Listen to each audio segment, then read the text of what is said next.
कैसे हैं आप सब। उम्मीद करता हूँ आप सब स्वस्थ होंगे, मस्त होंगे और आप सबकी तैयारी भी लाजवाब तरीके से चल रही होगी। स्टूडेंट, आज की वीडियो में हम क्लास 10th राजनीति विज्ञान का सेकंड जो चैप्टर हमारा है अध्याय 2 जो है अध्याय 2 संघवाद, जिसको अंग्रेजी में फेडरलिज्म कहते हैं। इसके जो सबसे महत्वपूर्ण प्रश्न हैं बहुविकल्पीय, अति लघु उत्तरीय, लघु उत्तरीय और विस्तृत उत्तरीय सारे क्वेश्चन को लेकर आए हैं, जो सबसे इम्पोर्टेंट है। 5-5 क्वेश्चन सभी। तो चलिए देखते हैं, एक एक करके देखते हैं सारे क्वेश्चन को।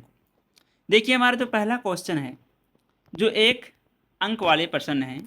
पहला है संघवाद क्या है। संघवाद क्या है?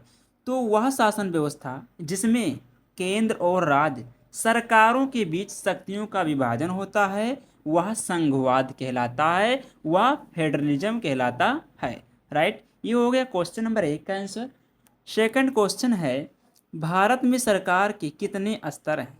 भारत में सरकार के कितने स्तर हैं? इसका जो आंसर है वो है 3। केंद्र सरकार, राज्य सरकार और स्थानीय सरकार। ये क्वेश्चन नंबर 2 का आंसर है। नेक्स्ट क्वेश्चन है, संघवाद का आधार क्या है? संघवाद का आधार क्या है? तो इसका उत्तर है संविधान। नेक्स्ट क्वेश्चन है, पंचायती राज किस संविधान संशोधन द्वारा लागू किया गया? पंचायती राज किस संविधान संशोधन द्वारा लागू किया गया? तो 73वें संविधान संशोधन द्वारा पंचायती राज को लागू किया गया। नेक्स्ट क्वेश्चन है, समवर्ती सूची पर कानून बनाने का अधिकार किसे है? समवर्ती सूची पर कानून बनाने का अधिकार किसे है? तो इसका उत्तर है केंद्र और राज्य दोनों सरकारों को। केंद्र और राज्य दोनों सरकारों को। अब हमारा आ जाता है 2 नंबर वाले प्रश्न। पहला प्रश्न है, संघवाद की 2 विशेषताएं लिखिए। संघवाद की 2 विशेषताएं लिखिए। तो पहला विशेषता है शक्तियों का संवैधानिक विभाजन। दूसरा है संविधान सर्वोच्च होता है। संविधान सर्वोच्च होता है। नेक्स्ट क्वेश्चन है, संघीय शासन और एकात्मक शासन में 2 अंतर लिखिए। तो इसका अंतर देख लीजिए। इसका उत्तर है, संघीय शासन में केंद्र और राज्य दोनों को शक्तियां मिलती हैं, जबकि एकात्मक शासन में अधिकांश शक्तियां केंद्र के पास होती हैं। दूसरा अंतर है, संघीय शासन में संविधान सर्वोच्च होता है। संघीय शासन में संविधान सर्वोच्च होता है। ये क्वेश्चन नंबर 2 का आंसर है। नेक्स्ट क्वेश्चन है, राज्य सूची के 2 विषय लिखिए। राज्य सूची के 2 विषय लिखिए। तो इसका जो उत्तर है पुलिस तथा कृषि। नेक्स्ट क्वेश्चन है, संघ सूची के 2 विषय लिखिए। संघ सूची के 2 विषय लिखिए। तो इसका उत्तर है रक्षा तथा विदेश नीति। नेक्स्ट क्वेश्चन है, विकेंद्रीकरण से क्या आशय है? विकेंद्रीकरण से क्या आशय है? तो इसका उत्तर है शासन की शक्तियों को स्थानीय सरकारों को सौंपना ही विकेंद्रीकरण कहलाता है। ये क्वेश्चन नंबर 5 का आंसर था। अब हमारा आ जाता है 3 अंक वाले प्रश्न। चलिए पहला प्रश्न देखते हैं। इसमें संघवाद की 3 विशेषताएं लिखिए। संघवाद की 3 विशेषताएं लिखिए। तो इसका उत्तर है, पहला है 2 या अधिक स्तर की सरकारें। दूसरा है शक्तियों का स्पष्ट विभाजन और तीसरा है स्वतंत्र न्यायपालिका। ये क्वेश्चन नंबर 1 का आंसर है। संघवाद की 3 विशेषताएं हो गया। नेक्स्ट क्वेश्चन है, विकेंद्रीकरण के 3 लाभ लिखिए। विकेंद्रीकरण के 3 लाभ लिखिए। तो इसका जो उत्तर है, पहला है जनता की भागीदारी बढ़ती है। दूसरा है स्थानीय समस्याओं का शीघ्र समाधान होता है।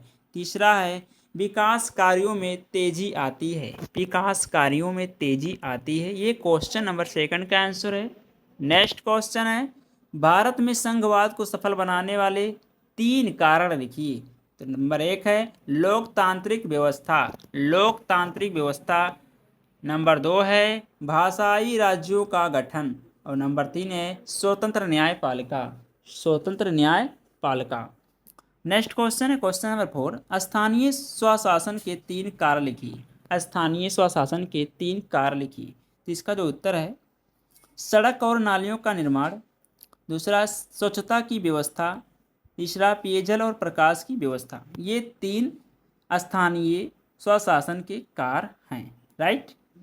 नेक्स्ट क्वेश्चन है क्वेश्चन नंबर 5, समवर्ती सूची क्या है। समवर्ती सूची क्या है, उदाहरण सहित लिखिए। तो इसका जो उत्तर है समवर्ती सूची में वे विषय होते हैं जिन पर केंद्र और राज्य दोनों कानून बना सकते हैं। उदाहरण के लिए शिक्षा, 1। नेक्स्ट क्वेश्चन जो हमारा है 5 अंक वाले प्रश्न है। 5 अंक वाले प्रश्न का पहला जो क्वेश्चन है, भारत में संघवाद की प्रमुख विशेषताओं का वर्णन कीजिए। चलिए इसका उत्तर देख लेते हैं। पहला पॉइंट है 2 या अधिक स्तर की सरकारें, दूसरा पॉइंट है शक्तियों का संवैधानिक विभाजन, तीसरा है लिखित एवं सर्वोच्च संविधान, और चौथा है स्वतंत्र न्यायपालिका, और 5वां है संविधान संशोधन की विशेष प्रक्रिया। तो ये था क्वेश्चन नंबर फर्स्ट का आंसर। अब नेक्स्ट क्वेश्चन है क्वेश्चन नंबर 2, भारत में संघवाद की सफलता के कारण लिखिए। इसका उत्तर है पहला पॉइंट है भाषाई राज्यों का गठन, लोकतांत्रिक शासन, तीसरा शक्तियों का स्पष्ट विभाजन, चौथा स्वतंत्र न्यायपालिका, और 5वां स्थानीय स्वशासन को बढ़ावा। नेक्स्ट क्वेश्चन है क्वेश्चन नंबर 3, स्थानीय स्वशासन का महत्व स्पष्ट कीजिए। चलिए इसका उत्तर देखते हैं।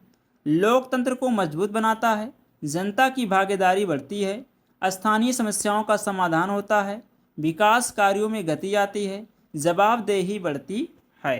ये क्वेश्चन नंबर 3 का आंसर हो गया। नेक्स्ट क्वेश्चन है 73वें और 74वें संविधान संशोधन की मुख्य विशेषताएं लिखिए। चलिए इसका उत्तर देखते हैं।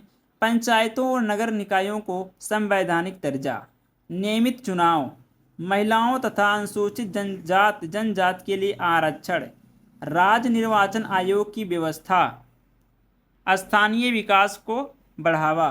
ये क्वेश्चन नंबर 4 का आंसर था। नेक्स्ट क्वेश्चन है क्वेश्चन नंबर 5, भारतीय संघ व्यवस्था में केंद्र और राज्यों के बीच शक्तियों का विभाजन समझाइए। चलिए इसका उत्तर देखते हैं, क्योंकि ये जो हमारा है अंतिम क्वेश्चन है।